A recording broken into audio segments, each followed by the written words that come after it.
Welcome to the Double Broker Bounty Hunters Stop the Scam. Here are your hosts, the Double Broker Bounty Hunter, John Cantera, and Dispatch Kate, Caitlin Price. Another one bites the dust, and another one gone, and another one gone. Hello, folks. Welcome to Stop the Scam. This is John Cantera, the Double Broker Bounty Hunter. With me, as always, is my co-host, Kate. How you doing today, Kate? Pretty all right. It's been a good day. It's been busy, but it's been a good day.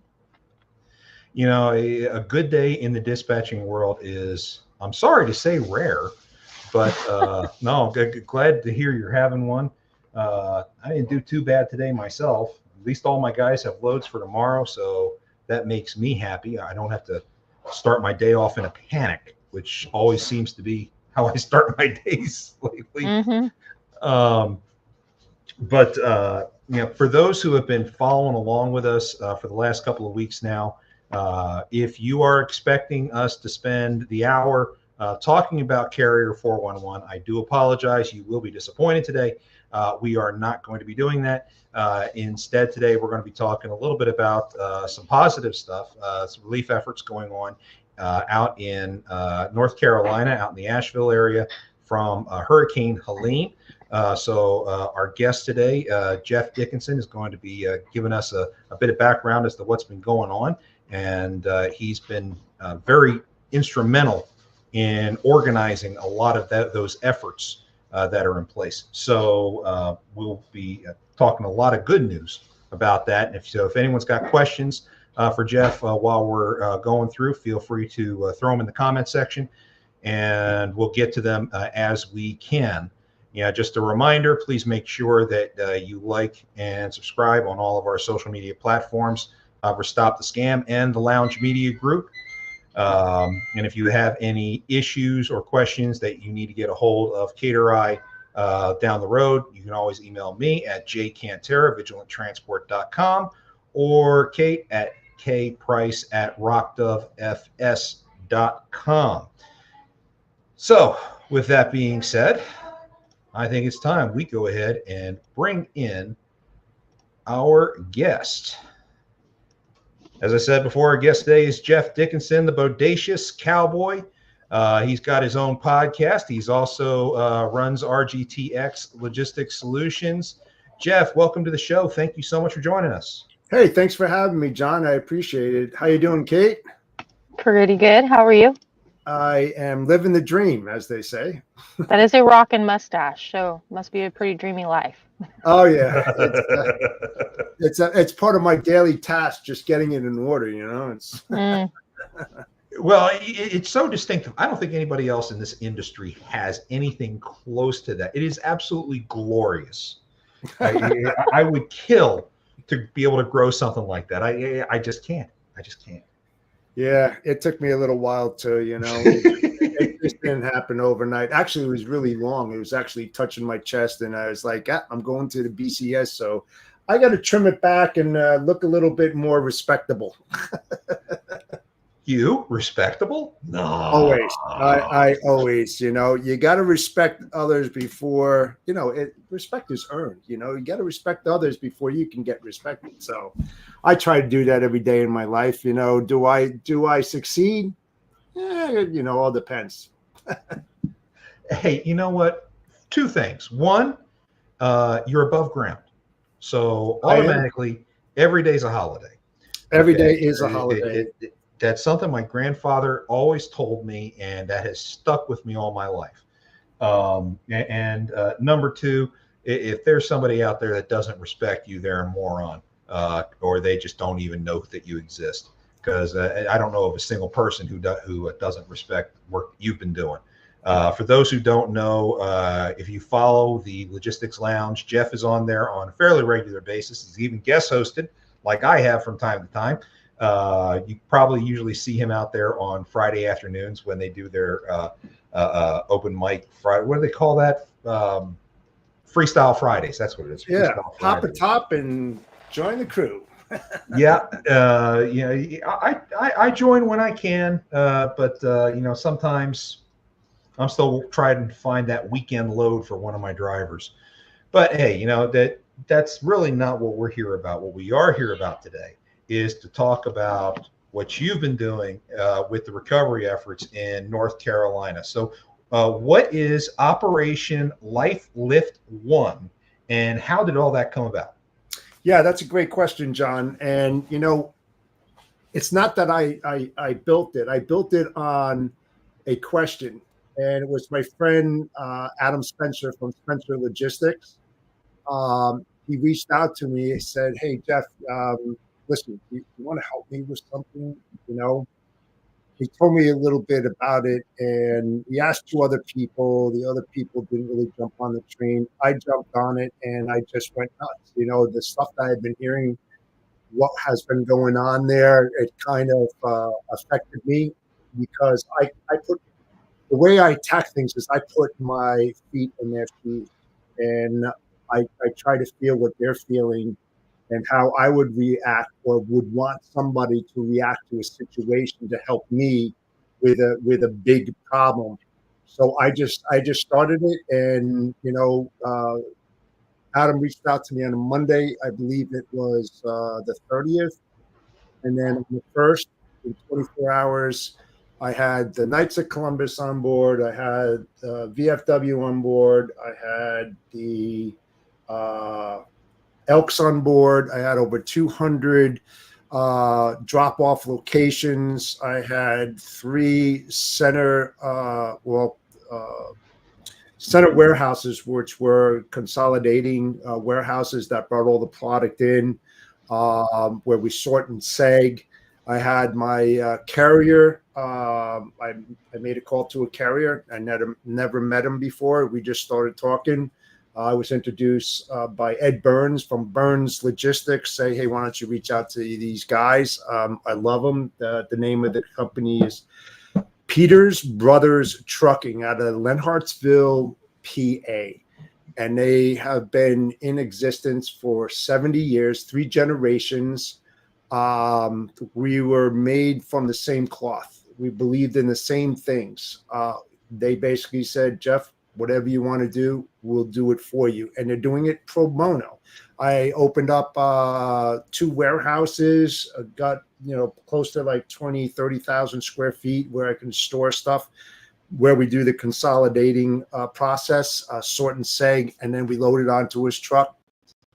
Now, I'm in New Jersey and he's in Pennsylvania. So he'll come in, pick him up, bring it out to PA, and then shoot it down. The first day that we started this, John, they had a location as well. We were on the news out there on channel 69, and he put it out there, and he had like 40,000 hits on Facebook. In one day, he loaded up almost 3.5 trucks worth of product of desperate needs. You name it. We even got new generators that, one guy came in and said, how can I help? And my partner out there, Brad, and his father, Brian, said, we need this, we need that. And next thing you know, the guy leaves with his pickup, comes back with a pickup full of generators. It's like blows my mind that they did that, because that's a tough item when you think about it. In the economy that we're all working in, it's tough to pull that kind of cash out and just automatic go, you know what, you need it more than me, and go and do something so kind like that. And that's awesome. Last weekend, we did the same thing. We had people bringing in brand new. I mean, we're talking big generators, in the back of their SUVs. It's incredible what's going on. It really is. Yeah, it's good to see the kind of response from this kind of storm. I was still active duty back when Hurricane Ivan hit the Gulf Coast. And I remember coming in the day after the storm with my father-in-law. He worked for the power company here in Pensacola and had one of those magic badges. So we were able to get into town and all that stuff ahead of everybody else. The level of destruction was something I've never seen before. It was unbelievable. No lie, I know of houses where they used to stand, where their foundation was completely washed away also. Yeah. These storms are unbelievable in their destructive capacity, but to see that kind of devastation in someplace like Asheville blew my mind. From what I understand, a dam is a lot of what happened in all this. Well, it came down from the mountain. You got, they're not used to that kind of stuff, and you get like 12 to 15 inches of rain, and then the way it rolls off that mountain, I mean, it comes down fast, and it just wiped out everything. I mean, all the bridges in Asheville were completely gone. You had breweries that were down there near the river. You had facilities, shopping centers, you name it, in that downtown, just absolutely wiped out. You had a lot of animals that were floating around. Horses were on top of their barns. How they got up there, I don't know. I used to own 13 horses, and I just find it amazing how an animal that size with hoofs can climb on a tin roof to get up out of harm's way and then have a boat come in to pick them off. I mean, I was watching this thing. I was like, that is absolutely crazy, and everybody did respond, but I'm just amazed the support that I got and the way I presented it. I mean, I even went to the city council last week, and I presented to the council and the mayor, and I said, hey, this is what we're doing here, and I'd love for you, to help us out. And I swear it, one of the guys on the council came from that area. So he was right in my pocket. He was like, whatever we can do. He put it out in the paper, and just floods, the town paper, just flood of products came in. I had 30 people working for me this past Saturday, loading up a truck, palletizing and sorting that, because everything's coming in loose, right? You don't know what you're getting. And we want to make it, and you'll understand this, we want to make it hard for us so it's easy for them on the receiving side, because they don't have time to sort and sag and repalletize and see what's in what box. We do that up front. We label everything on 4 sides, strap it, wrap it, pack it, stabilize it, load it. So when they take that pallet off, they know exactly what's on that pallet. So they can distribute it to many different locations, whoever needs what. It's mixed on the pallet, I'll be honest, because the way that it comes in, so we have some water, we'll have some medications, health needs, toothpaste, Pampers, Depends. I mean, just the gamut, 5-gallon empty buckets, the water down there. And I have people on the ground. And I just told you, in the back room before we got on, that one guy just reached out to me, and he said, we've been able to attain another warehouse for you in Buncombe County. So I've got another facility out there. The thing is that I'm not trying to be protective of how I am getting these warehouses where other people aren't able to do it. But if I start opening up that chain, I mean, I'm not trying to squeeze those guys out, but I'm trying to get as close as I possibly can to the epicenter, where they can take their ATVs, get them on the other side, airlift, get them on the other side where the bridges have been washed out, and get them to the people that are in great need. Now, these people, mind you, have a lot of pride. They have a lot of pride, and they don't want to walk in to a staffed facility that has water and all this other kind of stuff. If you're absent and you step back and you let them do their thing, they get that pride back, because they had everything and now they lost it all. And the water there is very toxic. They can't drink it. I know a guy down there that near a post office, they found a well and they drilled it. They got water to come up. The only problem is they didn't even put out a notification to boil, because even if you boil it, it's still toxic. You can't drink it. It's the only thing that's really good to use on that would be to flush toilets. I mean, how sad is that? I mean, when you think about it's just bodies all over the place, 225 people, that perished. They're still trying to find other people from what I understand. There's some areas in that county down there that still has not got relief. Think about that. That's over 2 weeks now.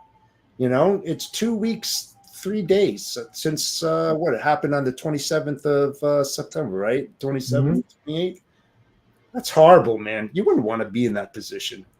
No, I mean the access is absolutely horrific. I mean, from like the first entire week, the only way you could get there was by helicopter.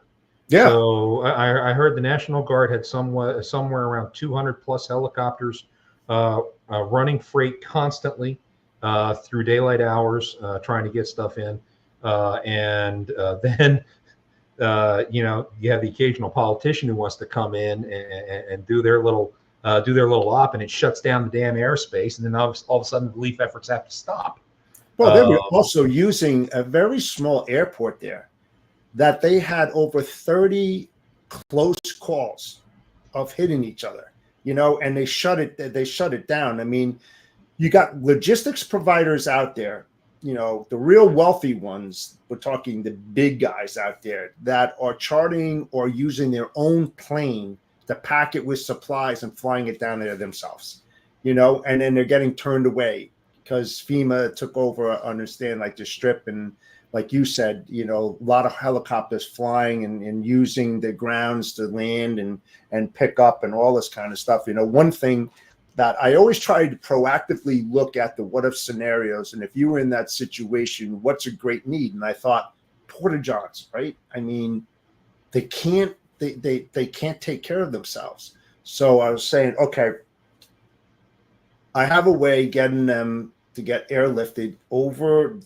that river with no bridges and be able to put them in places. And I started thinking about it, and I went, no pun intended, oh shit, how are we going to pump them out?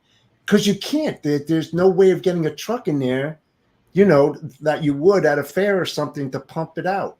And they would be limited to the amount. Not each household would have their own private porta-john, right? So you have all these people in the hills trying to reach this one. I mean, it's going to overflow real quick. So that was out of it. And then I started thinking, I'm saying, these people that are out there in the Black Mountains out there in Bat Cave, these are generations that been out there in the Appalachians for 3-4 generations. And I started thinking, I'm like, these people know how to build outhouses. They know how to, it's like being in the military. I mean, and you're out in the field, you got to take care of yourself. You're going to find a way. It's the same thing that they're doing because their ancestors did that, so hopefully they did that. I would bet some money on that they did that, but it's just terrific when you think about that. I'm not thinking about clothes right now. I'm thinking about blankets. I'm thinking about hand warmers. I'm thinking about boots. I'm thinking about gloves, because this is going to go on for several weeks, and the cold weather's coming in. Oh, yeah. I don't know how many people are thinking about that, but water, nutrition, you got to use the 72-hour rule. And if you're in the military, you know what the 72-hour rule is, right? For those who don't know, after 72 hours, if a human body does not have nutrition, water, or food, the sustainability of life after that time frame diminishes quite a bit. So you have to get that water in. You have to get some type of nutrition to feed the body, because in that time frame, the body starts eating itself. And then after that, it's not good. Not good. You get kind of useless at that point. I Yes. remember after Ivan, getting a hot meal was exceptionally difficult.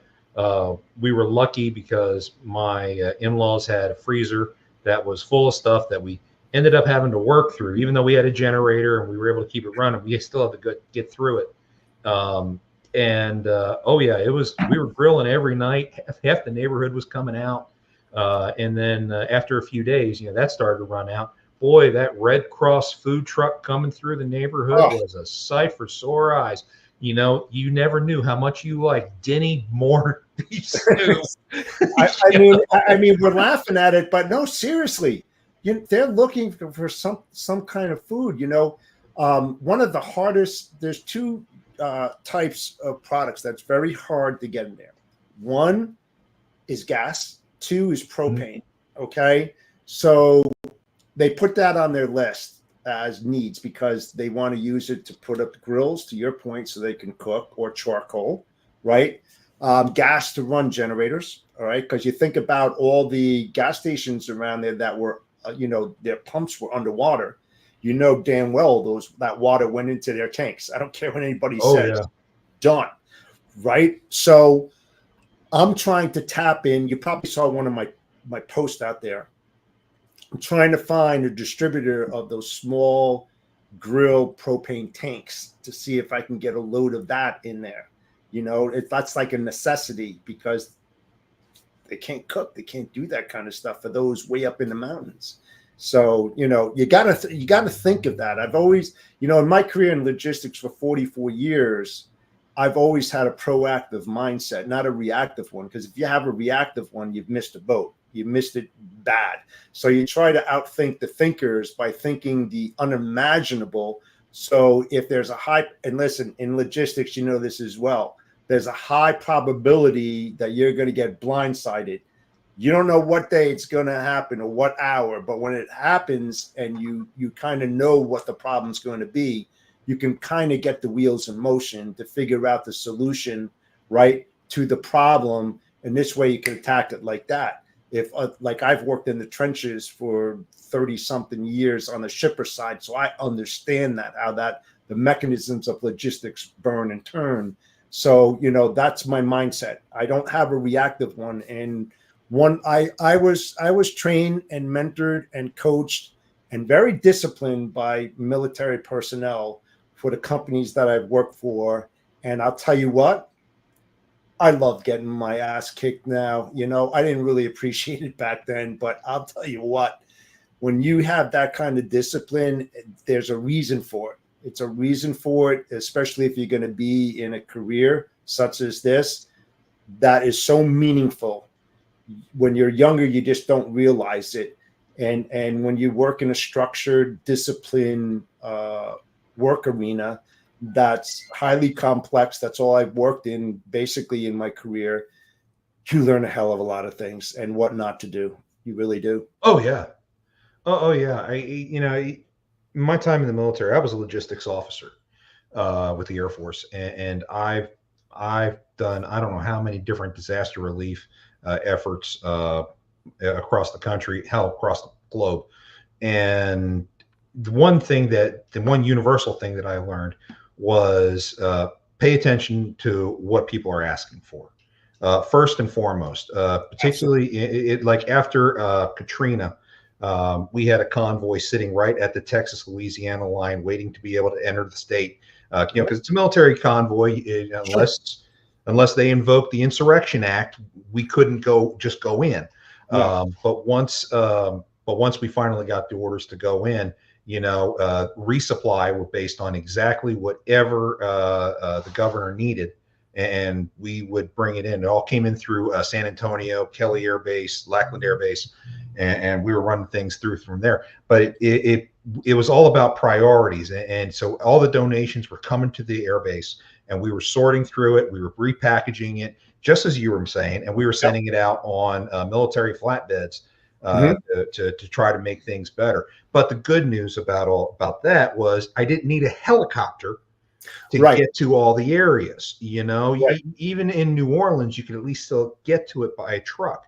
Sure. You don't have that in the mountains, and that's what's made this entire disaster such a huge issue, and something our industry is going to learn great lessons from for the future, because I don't think this is going to be the last time we're going to see a disaster like this. No, so we have to be prepared for the next time.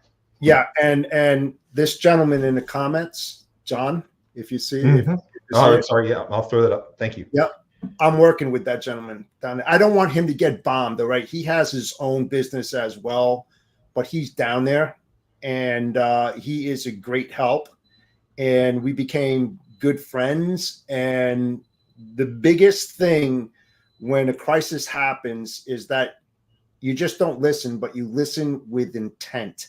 That is the biggest, that is the optimum word, intent. Try to understand what they're going through down there and how you can create, a resolution to a really bad problem. And so I'm working with John, and we've talked several times, and it's like you give a little, you take a little. And I said to John too, it's that we want to make it hard for ourselves. Like I said in the beginning of the show, John, that I want to make it tough for us so it's easy for them, because they've got to get it out. They have to put it in the warehouse, and then they have to bring in their vehicles to scatter that out into the areas of great need. And so that's why I'm talking to John and other people down there as well that are helping me, to help them to be more efficient, more productive on that side. I'm going to try to meet those things, but it's all about communication and listening. And we're gonna continue to be friends after this, because there's a lot more things I'm doing besides this, because it really triggered something in me that I always wanted to do, but I never pulled the trigger. So I'm starting a network called the SMCU, which is the Strategic Mobilized Crisis Unit in the Northeast. And I want, what my goal is to have a point person, or maybe two, depending upon the size of the state, who will be my point people in that state, directing a reverse hub and spoke, being that it'll be more spoke to hub, taking in those supplies when needed, expedited to a central location where it could be line hauled straight down, and consolidated at another point where we'll either put it on expedited trucks that are already predetermined, or on the rail to get it down to Georgia. But what I want to be able to do is to cover from New Jersey all the way around the Keys up to the Panhandle, extend it through the Bible Belt, and then get down to Galveston, Texas, and then set up strategic warehouses within 50 to 75 miles of a high probability of a hurricane strike. And we kind of know, when you look at history and you look at where it's going to come in, that's just it. And it's not, we don't want to ask for donations. We want to have the donations already. They're already staged, because most of the companies out there, John, they make a budget for that. The big hitters out there, we're going to give $1 million in donations wherever it's going to go, whatever. So proactively, what I'm doing, and the team that I'm building, is that we're already going to reach out to those corporations and say, we need this. Can you give us a truckload of that? And so you talk about the 48, 72-hour time frame. It's a lot easier to go in there with a trailer, get it loaded up by forklift in 35, 38 minutes, and be on the road traveling to its destination. That's what I want to do, like instantaneously from every point. Do we need Pampers? We get a load of Pampers. Do we need a load of water? We get a load of water. Whatever those needs are, that's crucial to survival. We're going to do that. That's my ultimate goal. And so I'm going to be going to Fort Worth the week of the 21st. I'm doubling up my week, besides running my own business and doing this here. When I get back, I'm having a Zoom call with all the people that signed up already, that are elite logisticians, that's been in the industry, that know how to network design and just brainstorm. I want people smarter than me. That's what leaders do. They put the right people in the right place with the right skill level that will knock it the hell out of the park. And that's what I want to do. Oh, man, I'll tell you, you're taking me back to my time in the military. Contingency operations was one of the things that I loved the absolute most. Yep. One, you learned so damn much doing it. And two, it really helped to really bring everything together. I love your concept, pre-positioning.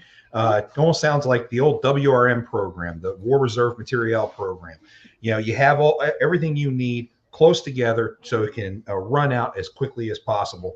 And I think that's absolute genius. I don't know why people haven't done that already. Here I am. I'm sitting in Pensacola, and the last big storm that went through here was Ivan. You get a couple Category 1s or Sure. tropical storms come through here, but this particular area does not get hit very hard very often. When it does, it's a doozy, but not very often.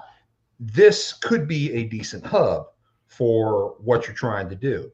All we have to do is find a logistics provider who can provide a warehouse to be able to do all that stuff. Man, I would love to get involved with this kind of thing if there's any way that I can. You can. You just did. You know, the thing is that, you know, the group that I'm building are all listeners, you know, very good listeners, and they'll take that back to the drawing board. They'll create something, and then they'll come back to the team and they'll throw it out there. What do you think about this? You know, because when you think of big, huge states like New York, Texas, Pennsylvania, you know, you need more than one person to operate that. You know, a Pennsylvania state needs an eastern point of contact and a western point of contact, like midway there. And then they need their army of people, contacts that go out there and solicit and get those corporations and build those drop zones in that specific area, in a specific county, where everybody works together as a unit. You know, it's really sad, John, and I know you understand this. You know, there's a lot of people out there that has a very particular stance of, don't worry about it, it'll never happen to me. But on a dime, and I bet the house on it, if a catastrophic event happens and it happens to catch one of their loved ones in it, they will turn on a dime and they'll be the one that's asking for help. And that's the mindset that you need to have. Don't say that it never happened to your family, because it might, and you want to be prepared and want people like myself or others that are trying to help other people. I get accolades all the time, John. Thank yous and all of this. I mean, I could go on and on, from emails to DMs to phone calls. And I say straight out, it's not about me. It's not about me. It's all about them. Think about that. Just put your focus there. Put yourself in their shoes and say, what would I do? You would scream for help. You would scream for help. How are you going to help them, and help them fast? That's the goal. That's the objective, you know, to exceed that expectation, you know, to meet that need, because you surely, as a person in their shoes, would want the same damn thing. Oh, absolutely. Without a doubt. I mean, we've all been victim of some kind of disaster. And if you don't know anybody, if you have it yourself, or you don't know anybody who has been, then you're living under a rock. It gets worse and worse every year, between the wildfires out west and across the South Central, tornadoes, snow, hurricanes. I mean, you name it, it's all getting worse and worse and worse. And people need more and more help from all this.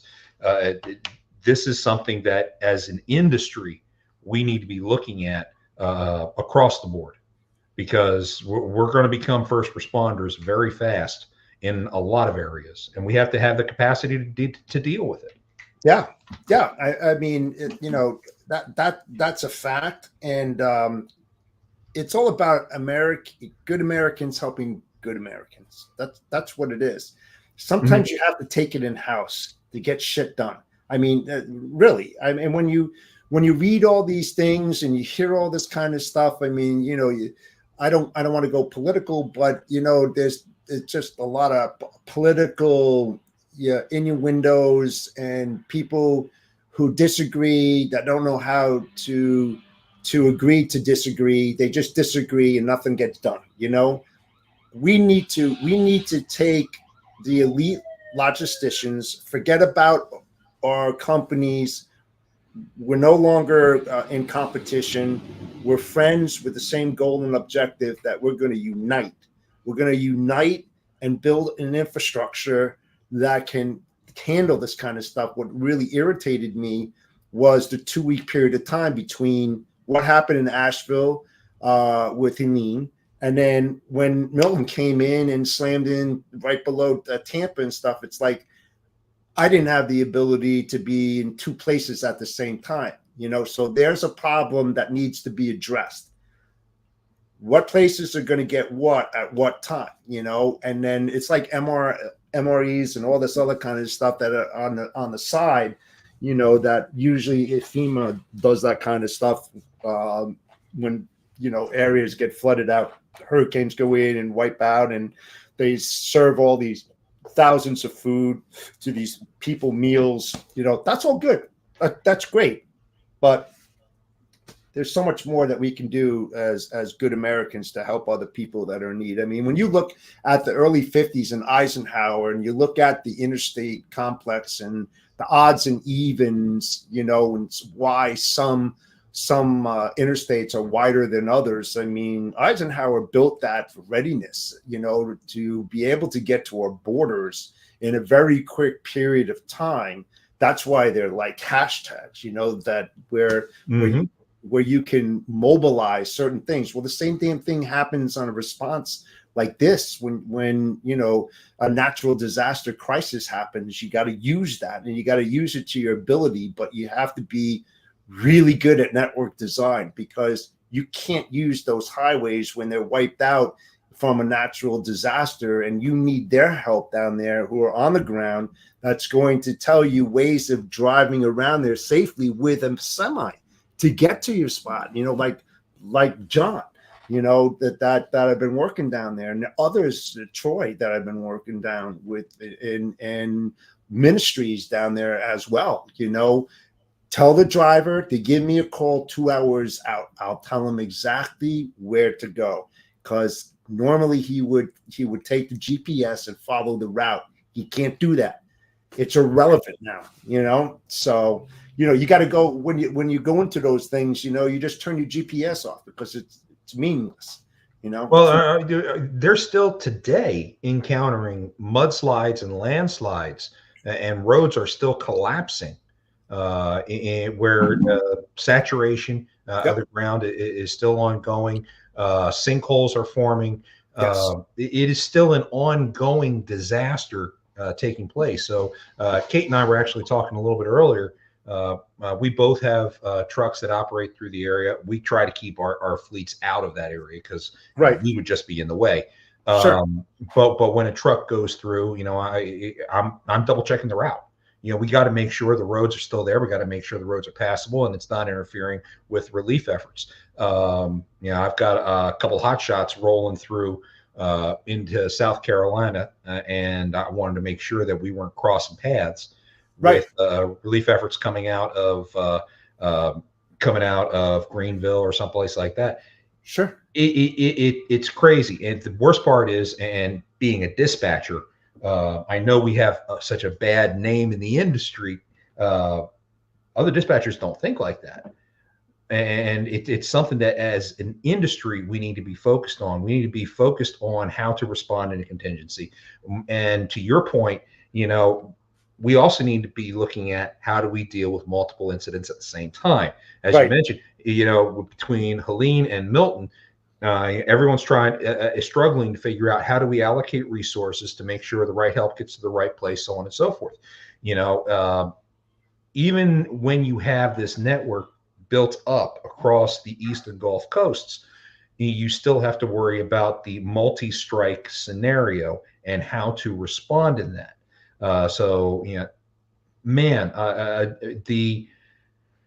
You bit off a hell of a lot, my friend, and it's going to take a lot to get through it. And Matt, seriously, if you need anything from me, I'd love to help in any way I can.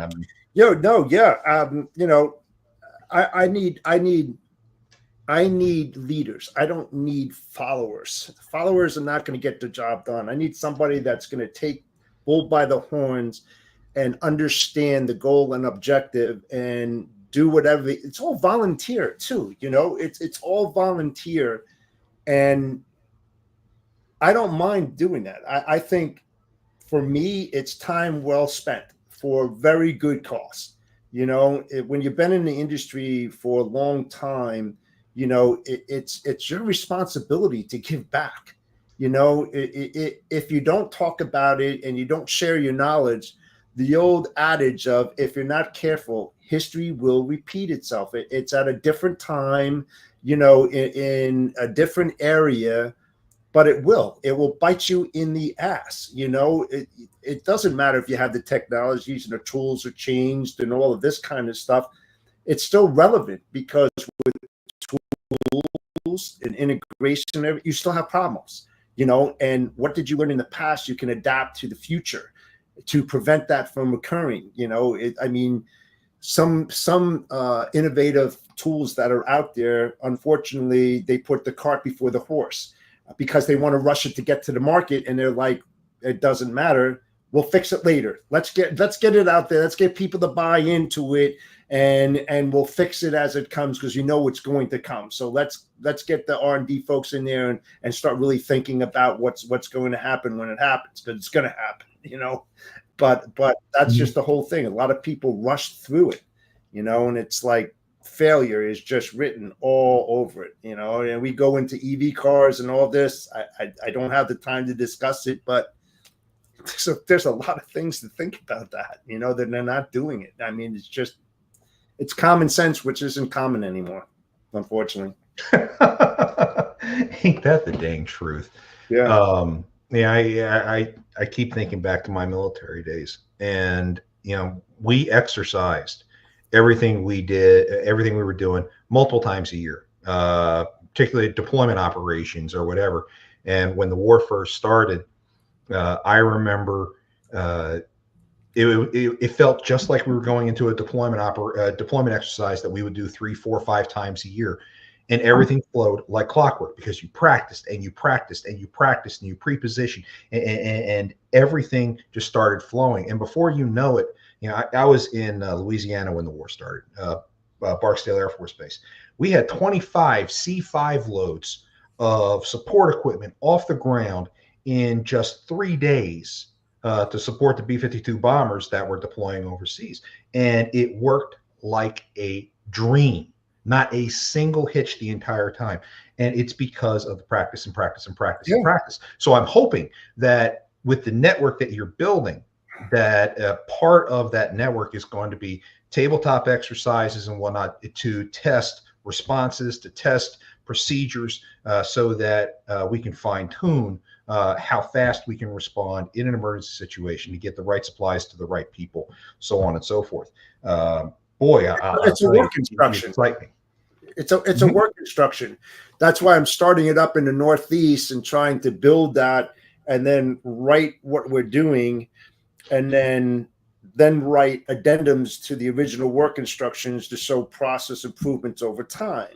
You know, that's what it is. You got to remove waste. We want to work smarter, not harder, to do more in less time. That's the key to the success in launching this thing. The other thing that I forgot to mention, it's right up your alley, is because of the products that we're shipping, some could be very high value. So you got to vet your carriers up front. You have to put ethical people behind the wheel with ethical companies that are going to move them, because God forbid if you're hustling and trying to move it just to get it there, and you just grab any freaking common carrier off the road, well, you might as well just kiss that, that supply gone. It's gone. So, you know, there's a lot of things that are involved in that, you know, people also have to think of. That's why, and I said, you know, to you earlier, one of the reasons why I do not dabble in the spot market, because what's here today is gone tomorrow. There's high risk and less control. And that's why I only deal with dedicated businesses. You know, that's what RGTX Logistics Solutions is all about. You know, I was on that side, on the shipper side. So that's why I just focus in on that.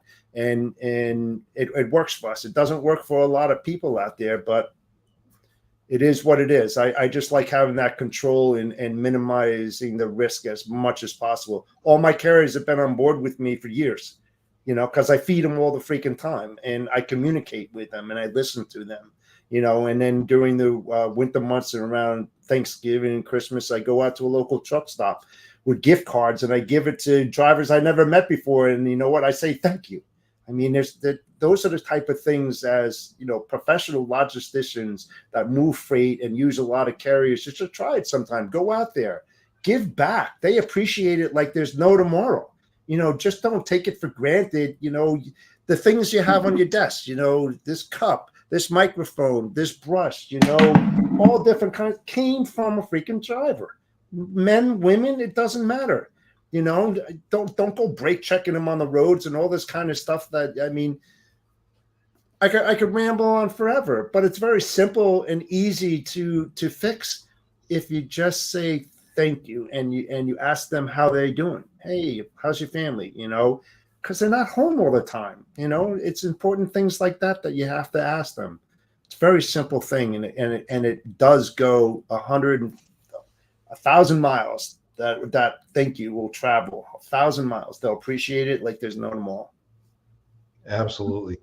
So we have the Operation Life Lift One. Can't talk today. It's Monday.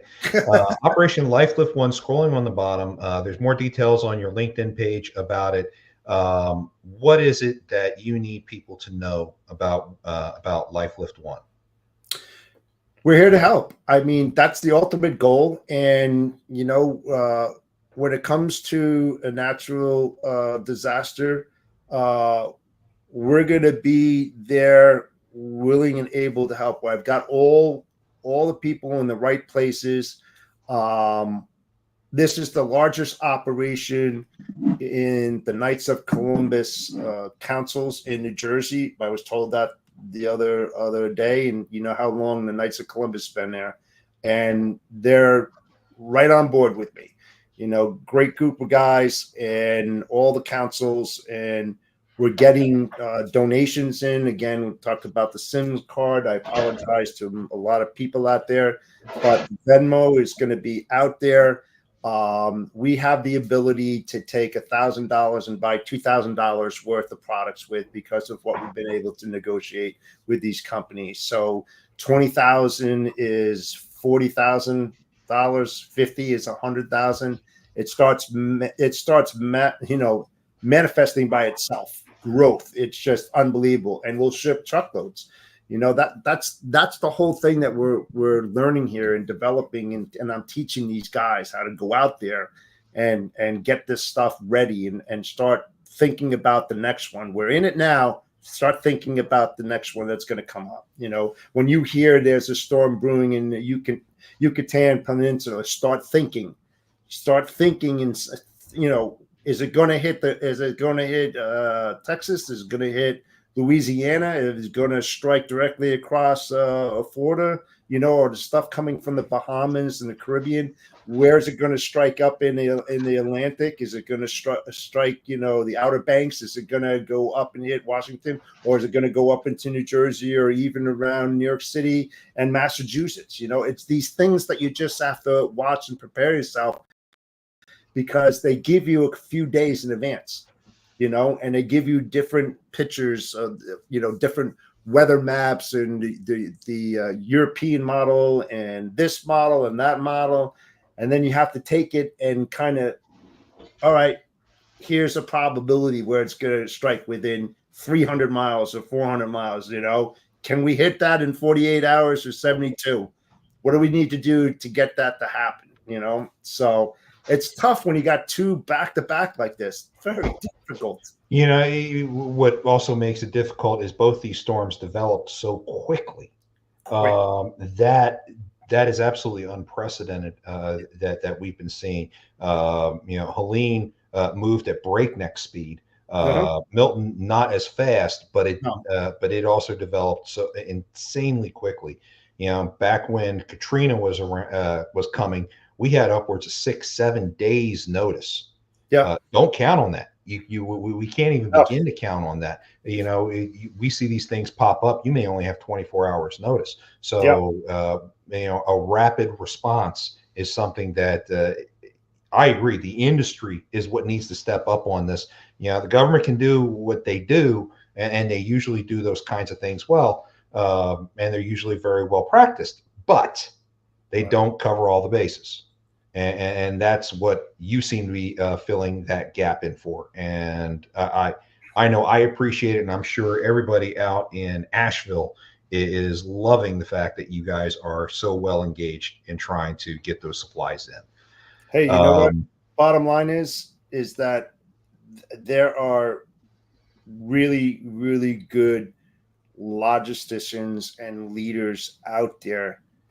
use your skills, man. This is such a great opportunity to put your skills and put it where your mouth is. You talk about it, you breathe it, you live it. It runs in your veins. Take it to help other people out. We're the best out there to do this kind of stuff.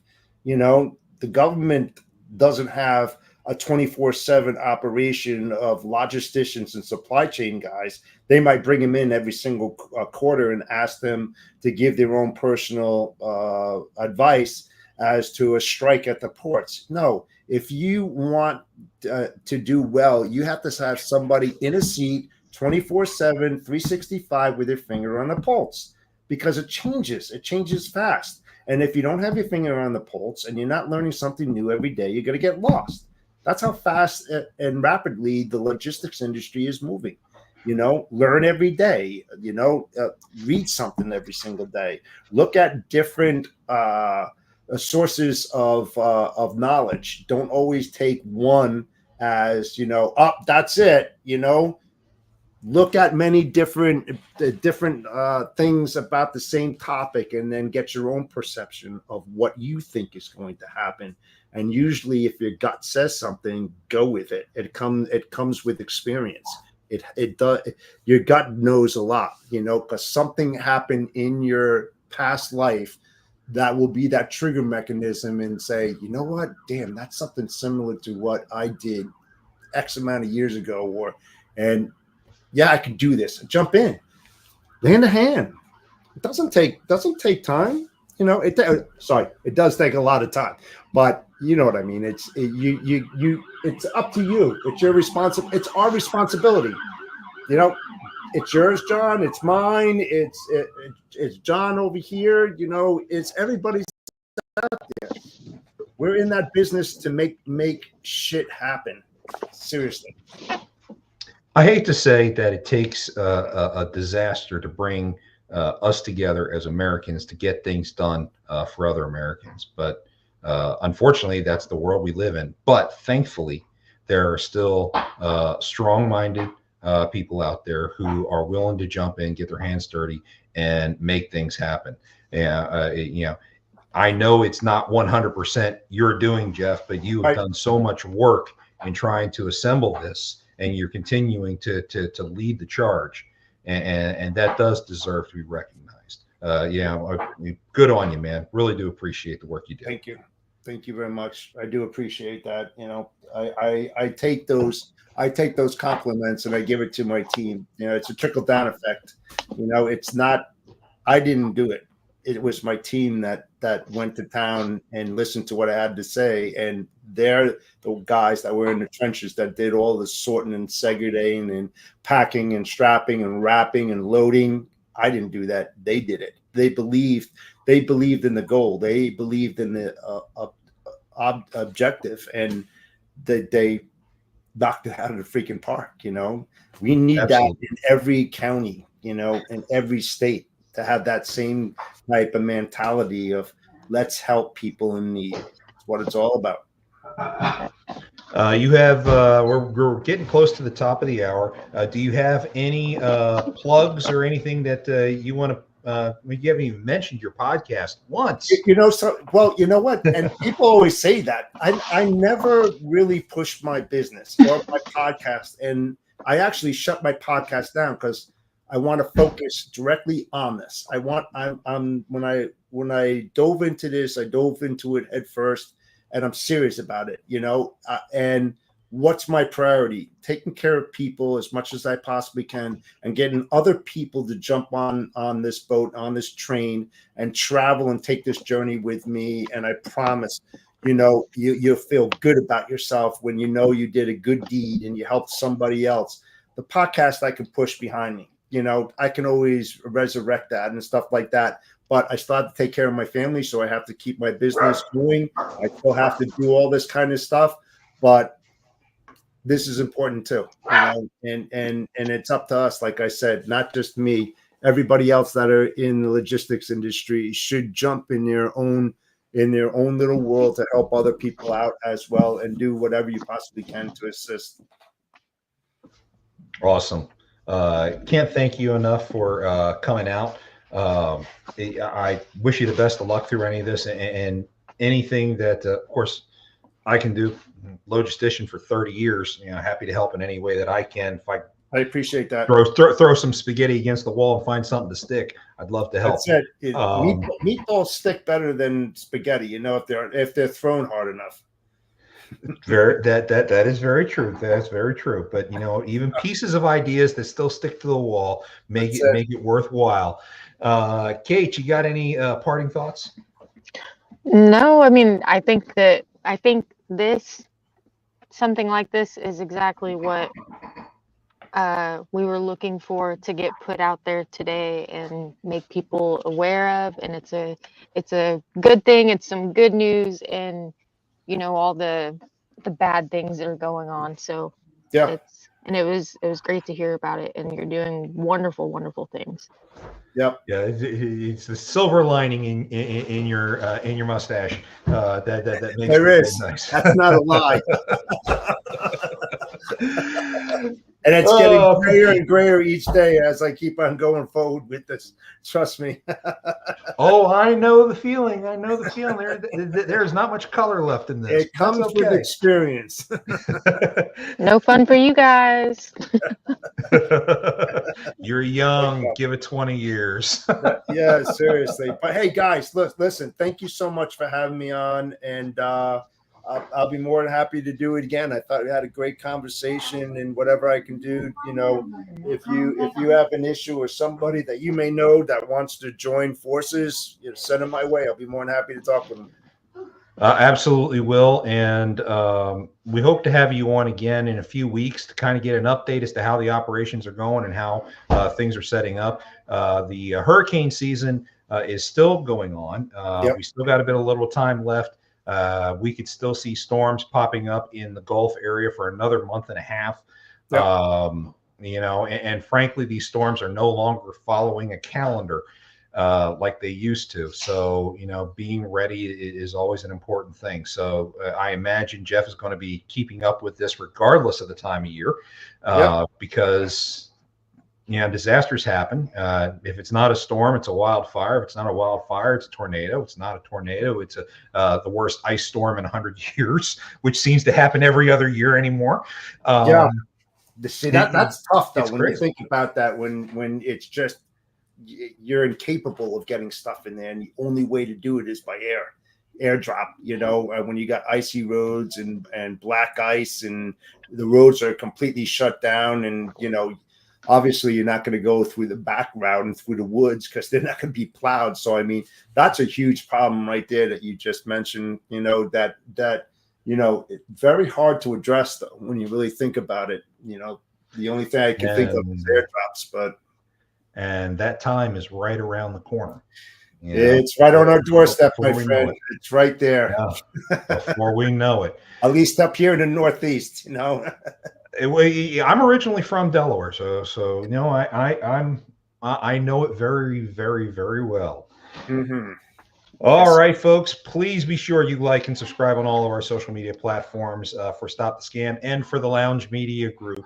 As a reminder, we are always live 5 p.m. Central Mondays. Please be sure to check us out whenever you can. If you do run into a scam and you need some assistance, you can contact the Double Broker Bounty Hunter at jcantera@vigilanttransport.com or kprice@rockdovefs.com. You could also go to my website, vigilanttransport.com, and you can find help there in trying to deal with things. For the meantime, John Cantera here, hoping you guys have yourselves a happy and safe week. And whatever you do, don't let scammers take you for a ride. Have a good week, y'all. Bye, guys.